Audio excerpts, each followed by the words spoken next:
Hi guys, welcome to I dream. నేను మీ చాణక్య. మరి tax saving ఫండ్స్లో మనం చాలా వరకు తప్పులు అనేది కూడా చేస్తూ ఉంటాం.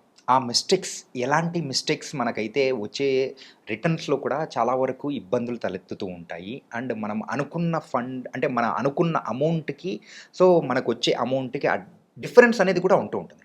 సో అది కూడా మనం చేసే తప్పులు.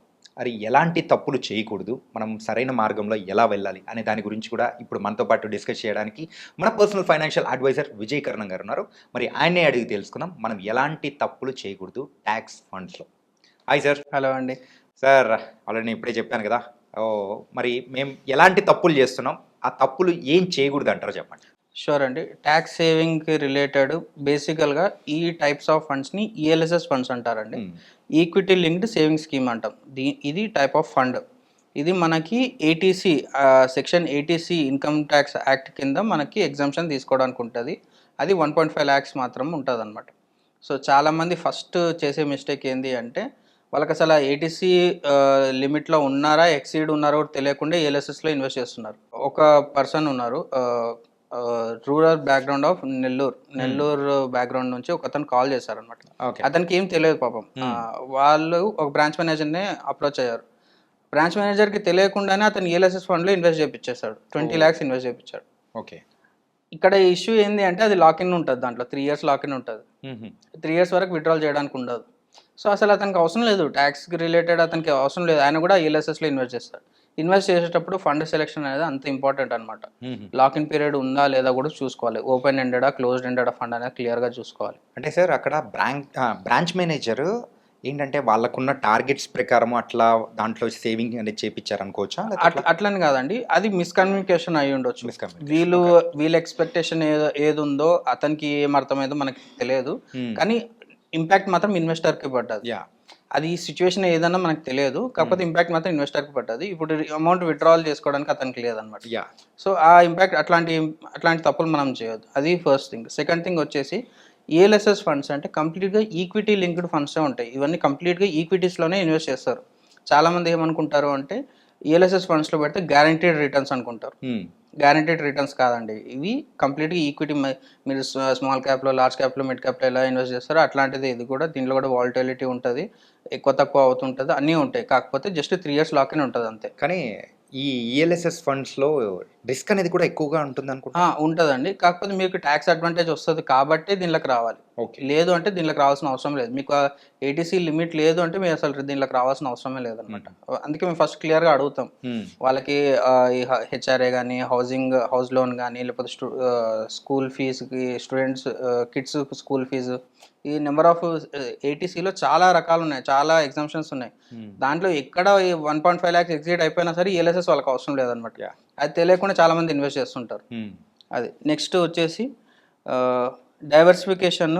చాలామంది ఈఎల్ఎస్ఎస్లో ఉంటే అది కూడా ఒక డైవర్సిఫైడ్ అవుతుంది అనేసి యూజ్ చేస్తుంటారు. అట్లా కాదండి, ఈఎల్ఎస్ఎస్లో ఉన్నవి సేమ్ లాంగ్ టర్మ్లో ఫండ్స్లో కూడా ఉంటాయి. అంటే ఇప్పుడు లార్జ్ క్యాప్ ఫండ్స్లో ఏవైతే కంపెనీస్లో ఇన్వెస్ట్ చేస్తారో ఈఎల్ఎస్ఎస్ కూడా అట్లాంటి కంపెనీస్లో ఇన్వెస్ట్ చేసే ఛాన్సెస్ చాలా మటుకు ఉంటాయి. ఇప్పుడు ఏదైనా ఒక అసెట్ మేనేజ్మెంట్ కంపెనీ, ఏదైనా ఒక మ్యూచువల్ ఫండ్ కంపెనీలో ఈఎల్ఎస్ఎస్ ఫండ్లో ఉన్న list of companies large and mid cap companies, large and mid క్యాప్లో ఫండ్లో ఉన్న కంపెనీస్ మోస్ట్లీ సేమ్ ఉంటాయి. 60 to 80% సేమ్ ఉంటాయి. సో మీకు లాకిన్ అవసరం లేదు అనుకుంటే లార్జ్ అండ్ మిడ్ క్యాప్లో ఇన్వెస్ట్ చేసుకోవచ్చు. ఓకే. సో అట్లా అనమాట. అసలు మీకు రిక్వైర్మెంట్ ఉందా లేదా ఫస్ట్ మీరు క్లారిటీగా తెలుసుకోవాలి. ఓకే. అండ్ నెక్స్ట్ దీంట్లో 2 రకాలు ఉంటాయి, అంటే గ్రోత్ అండ్ డివిడెండ్ అంటే 2 ఆప్షన్స్ ఉంటాయి. డివిడెండ్స్ని మోస్ట్లీ నేను ప్రిఫర్ చేయను, నా క్లయింట్స్కి ప్రిఫర్ చేయను. నన్ను అడ్వైస్ అడిగిన వాళ్ళు ఎవరినైనా నేను డివిడెండ్స్ ప్రిఫర్ చేయను. ఎందుకు ప్రిఫర్ చేయను అంటే ఎప్పుడైతే మీరు డివిడెండ్స్ని మీరు స్టార్ట్ చేసుకుంటారో మీరు కాంపౌండింగ్ని ఆపేస్తున్నట్లు. ఓకే. మీరు డివిడెండ్స్ తీసుకోకుండా వదిలిపెట్టారనుకోండి, మీరు ఏదైతే అమౌంట్ తీసుకుంటున్నారో అది ఫండ్లోనే ఉండి కాంపౌండింగ్ తొందరగా అవుతుంది అనమాట.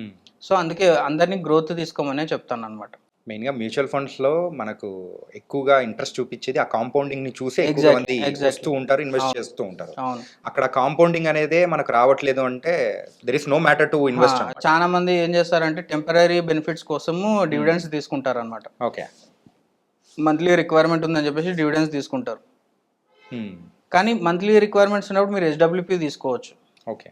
హెచ్డబ్ల్యూపి మీరు సిస్టమేటిక్ విత్డ్రాల్ ప్లాన్ మీరు ప్రాపర్గా ప్లాన్ చేసుకుంటే that will be more beneficial than dividends అనమాట. ఓకే. కానీ dividends as a option it's not most favourable to most of the investors అనమాట. అండ్ నెక్స్ట్ ఈ లాకిన్ పీరియడ్ని ఖచ్చితంగా అందరూ ప్లాన్ చేసుకోవాలి. చాలా మంది ఏం చేస్తారంటే లాకిన్ పీరియడ్ని ఇగ్నోర్ చేసేసి ఇన్వెస్ట్మెంట్ చేస్తుంటారు. నేను 2 years తర్వాత విత్డ్రాల్ చేసుకుంటాను, లేకపోతే 1 year తర్వాత విత్డ్రాల్ చేసుకుంటాను అని వాళ్ళ ఫైనాన్షియల్ ప్లానింగ్ అట్లా ప్లాన్ చేసుకుంటారు. కానీ డెఫినెట్గా మీరు ఇన్వెస్ట్ చేసిన రోజు నుంచి నెక్స్ట్ 3 years వరకు అది లాకిన్ అయ్యే ఉంటుంది. అది ఎవరు ఇగ్నోర్ చేయొద్దు. యూజువల్గా మీరు చెప్పిన ఈఎల్ఎస్ఎస్ ఫండ్స్లో కంపల్సరీగా 3 years అనేది లాకిన్ ఉంటుంది అని చెప్పేసి అని అన్నారు. అవును. దాన్ని మనము ఒకవేళ తెలియక ఎవరైనా కానీ ఇన్వెస్ట్ చేసింటే ఆ లాకిన్ పీరియడ్ని తగ్గించుకునే అవకాశం ఏమన్నా అట్లా ఉండదండి. అట్లా ఏమి ఉండదు. లాకిన్ అంటే లాకిన్ అంతే. ఇంకా మళ్ళీ దాన్ని డిస్టర్బ్ చేయడానికి ఏమి ఉండదు. And next thing, most important thing ఏంటి అంటే అందరూ ఈఎల్ఎస్ఎస్ ఫండ్స్ అంటే లంసమ్ ఇన్వెస్ట్మెంట్ చేస్తారు. 1.5 lakhs 1.5 lakhs at a time invest చేస్తారు. ఎప్పుడు ఫిబ్రవరిలో, మార్చ్లో లేకపోతే జనవరిలో ఇన్వెస్ట్ చేస్తారు. That's the one of the biggest mistake అని నేను అనుకుంటాను. నా అడ్వైజర్. ఎందుకు అంటే మీరు లంసమ్గా ఇన్వెస్ట్ చేస్తున్నారు. సేమ్ కాన్సెప్ట్, మనం ఎస్ఐపీస్ చేస్తే బెటరా లంసమ్స్ చేస్తే బెటరా అనుకుంటే 1.5 lakhs మీరు ఎస్ఐపి త్రూ కంప్లీట్ ఫినాన్షియల్ ఇయర్లో చేయండి. 12,500 కానీ 12,000 కానీ 10,000 కానీ ఎంత లిమిట్ మీకు ఉందో 10,000 అనుకుంటే ఎవ్రీ మంత్ 10,000 మీరు ఎస్ఐపి చేసుకుంటే వెళ్ళాను. కానీ లాస్ట్ మినిట్లో 1.5 lakhs లంసమ్ ఇన్వెస్ట్ చేయకండి. ఎందుకంటే 1.5 lakhs మీరు లాస్ట్ ఎప్పుడైతే ఇన్వెస్ట్ చేస్తారో ఆ రోజు ఎన్ఏవి మీకు అలొకేట్ అవుతుంది. మీలాగానే అందరూ లాస్ట్ మినిట్లో ఇన్వెస్ట్ చేస్తుంటారు కదా, అప్పుడు వాటికి డిమాండ్ ఎక్కువ ఉంటుంది కదా. డిమాండ్ ఎక్కువ ఉన్నప్పుడు దాని ఎన్ఏవి దాని మీద ఇంపాక్ట్ పడుతుంది కదా. సో రిటర్న్స్ చాలా తక్కువ వచ్చే ఛాన్సెస్ ఉంటాయి. సో మీరు ఎస్ఐపీస్ చేసుకుంటూ వెళ్ళారు అంటే most of the times you will get more benefit compare to lump sums in ELSS funds. ఇది చాలా ఇంపార్టెంట్ థింగ్ అండి. ఎవరు అంటే ఫైలింగ్ చేసేటప్పుడు మాత్రమే ఇది కన్సిడర్ చేస్తారు, కానీ ముందు నుంచి కన్సిడర్ చేస్తే they will be in better hands అనమాట. యూజువల్గా ఈ ఎల్ఎస్ఎస్ ఫండ్స్లో ఎక్కువగా ట్యాక్సేషన్స్ విషయంలో కొంచెము వాళ్ళకు కొంచెం అంటే ఫ్రీ ఉంటుంది అని చెప్పేసి ఉద్దేశంతో ఇక్కడ ఇన్వెస్ట్ చేయడానికి వస్తూ ఉంటారు. అది కూడా లాస్ట్ ఎప్పుడైతే ట్యాక్సేషన్ మనం చేయడము మార్చ్ దగ్గర పడుతుందో ఆ టైంలో చేసేటప్పుడు మెయిన్గా ఈ తప్పు అనేది చేస్తూ ఉంటాం. అవును, అదొకటండి. ఇంకోటి, దీంట్లో రిటర్న్స్ని కూడా అబ్నార్మల్గా ఎస్టిమేట్ చేస్తున్నారు చాలామంది. అంటే మా ఓన్ ఫ్యామిలీ ఎగ్జాంపుల్ చెప్తాను. మా ఫాదర్ ఇన్వెస్ట్ చేస్తాడు. ఇన్వెస్ట్ చేసిన తర్వాత ఈరోజు నిన్న మెసేజ్ వచ్చింది అతనికి, సో అండ్ సో ఫండ్లో ఇంత ఇన్వెస్ట్ చేస్తారు, నెట్ టు నెట్ చూసుకుంటే 12% రిటర్న్స్ ఉన్నాయి దాంట్లో. లాస్ట్ ఇయర్కి 12% రిటర్న్స్ ఉన్నాయి. సో మా ఫాదర్ అంటే ర్యాండమ్గా అడిగింది, జస్ట్ 12% ఏంది అనేసి అడుగుతున్నారు. అట్లా ఎప్పుడు మనం 30% 40% ఎప్పుడైతే ఫండ్ రిటర్న్స్ చూస్తుంటామో 12% చాలా చిల్లగా అనిపిస్తుంది. ఓకే, కానీ మనం ఎప్పుడైనా రియలిస్టిక్గా ఉండాలి. 12% to 15% మాత్రమే ఉండాలి అనమాట. ఈఎల్ఎస్ఎస్ అయినా సరే, ఏ ఫండ్స్ అయినా సరే 12 to 15% మాత్రమే బ్రాకెట్ పెట్టుకొని లాంగ్ టర్మ్లో దాన్ని కాంపౌండింగ్ చేసుకుంటే మీకు వెల్త్ క్రియేట్ అవుతుంది. ఓకే. సో మీ 30% కోసం 40% కోసం మనం ఎప్పుడైతే వెంటబడుతుంటామో ఫండ్స్ వెనకాల, మీకు నెట్ టు నెట్ చూసుకుంటే 12 కాదు 10% మాత్రమే వస్తుంది అనమాట.